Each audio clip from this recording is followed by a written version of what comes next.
اللہ رب العزت کا دیا ہوا دین اور اس کا پسندیدہ دین دین اسلام انقلابی دین ہے۔ یہ انفرادی زندگی میں بھی انقلاب برپا کرتا ہے اور اجتماعی زندگی میں بھی انقلاب برپا کرتا ہے۔ یہ دین اپنے ماننے والوں سے یہ مطالبہ کرتا ہے کہ تمہاری زندگی حرکت و عمل سے عبارت ہونی چاہیے۔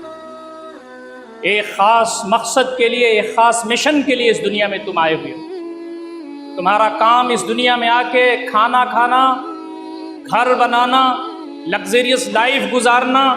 بیوی بچوں کو اچھی زندگی دے دینا یہی نہیں ہے، بلکہ تم اس دنیا میں اس لیے آئے ہو تاکہ تم اللہ رب العزت کی مرضی کی پابندی کرو، اللہ کی اطاعت کرو، اللہ کی بندگی کرو، اور اس زمین پر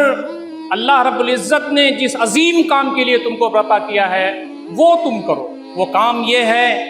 کہ اللہ تعالیٰ کے بندوں کو اللہ رب العزت تک پہنچاؤ، اللہ تعالیٰ کا پیغام بندگان خدا تک عام کرو، اس زمین پر ظلم کے خلاف کھڑے ہو جاؤ، عدل و قسط کے علم بردار بن جاؤ، اور جب تک اس زمین پر تم رہو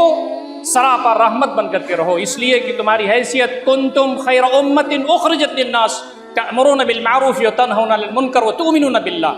بہترین امت ہو تمہیں برپا کیا گیا ہے کمپلیٹ ہیومن کائنڈ کے لیے، ساری کائنات کے انسانوں کے لیے تمہیں برپا کیا گیا ہے۔ تمہارا کام بھلائی کا فروغ ہے، تمہارا کام برائیوں کو روکنا ہے، ہاتھ سے روک سکو تو روکو، زبان سے روک سکو تو روکو، دل میں برا سمجھ سکو تو سمجھو، اس کے علاوہ تمہارے اندر ایمان ہے ہی نہیں، تمہارے دل میں رائی کے برابر بھی ایمان نہیں ہے، وَلَيْسَ وَرَاءَ ذَلِكَ حَبَّةُ خَرْدَلٍ مِّنَ الْإِيمَانِ۔ اسی لیے کہا گیا کہ انبیاء اس دنیا میں تشریف لاتے رہے اور اللہ رب العزت کا یہ پیغام بندگان خدا تک پہنچاتے رہے۔ جب ان کا وقت پورا ہو گیا وہ اللہ رب العزت کی بارگاہ میں حاضر ہو گئے۔ کسی نبی کا پیدا ہونا اور کسی نبی کا انتقال کر جانا یہ اہمیت کا حامل نہیں ہے، بلکہ اہمیت کا حامل وہ مشن ہے جس کو لے کر کے اس دنیا میں تشریف لائے۔ نبی اکرم صلی اللہ علیہ وسلم کے بارے میں قرآن کہتا ہے وَمَا مُحَمَّدٌ إِلَّا رَسُولٌ قَدْ خَلَتْ مِن قَبْلِهِ الرُّسُلُ أَفَإِن مَّاتَ أَوْ قُتِلَ انقلبتم عَلَىٰ أَعْقَابِكُمْ۔ یہ محمد اللہ کے رسول ہیں،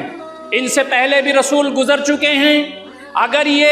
شہید کر دیے جائیں یا ان کا انتقال ہو جائے تو کیا تم ایڑیوں کے بل پیچھے ہٹ جاؤ گے اللہ تعالیٰ کی بندگی اور اپنے کام سے؟